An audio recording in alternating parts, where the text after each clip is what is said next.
rest forever and ever. Amen. With him I am truly blessed.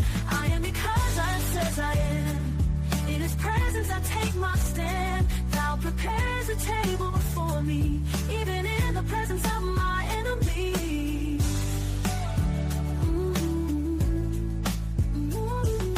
Anointed with oil, my head held high. I am who I am, no need to justify. Goodness and mercy follow my way, for I am who God says I am each day. Anointed staff, I find comfort. In the depths of despair, he lifts me up. Hold on. Wait a minute. This is your noonday dose of healing words with Judy, coming to you from Generational Turnaround Podcast, powered by CTR Media Network. Hey everybody, I have a new segment that I'm going to start today. This segment is a dose of healing words, and that is what you're going to get in the end of these segments. But I'm just want to welcome you to the core issue. And the core issue today is climate. As we witness more extreme weather events like devastating hurricanes, wildfires, and floods, it's clear that our planet is in crisis. Climate change is not just an environmental issue, it's a social justice issue.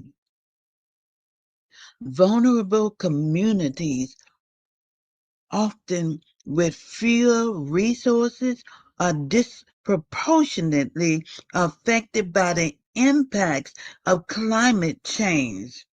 They face food insecurities, health risks, and displacement, while those with more privilege often remain insulated from the worst effects.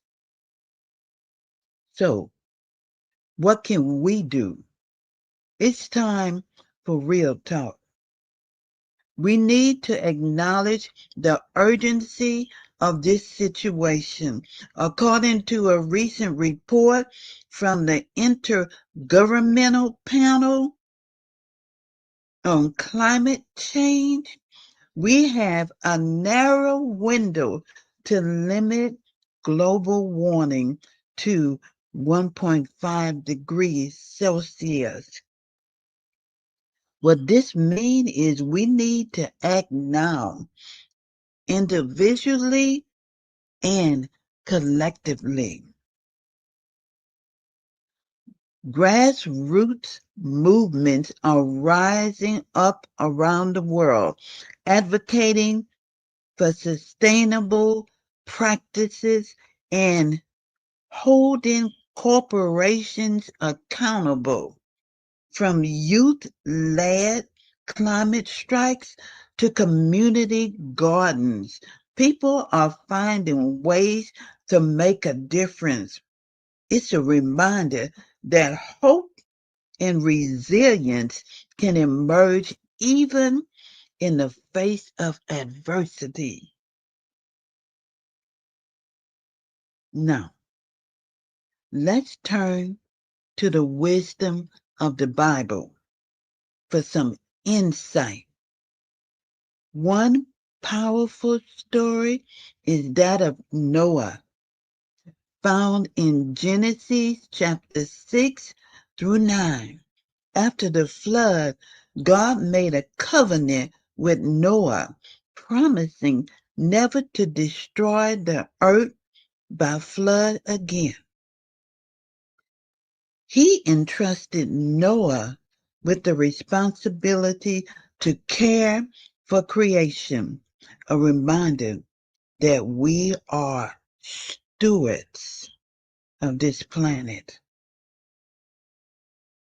In Genesis 9:12-13, God says, "This is the sign of the covenant I am making between me and you and every living creature with you, a covenant for all generations to come. I have set my rainbow in the clouds, and it will be the sign of the covenant between me and the earth."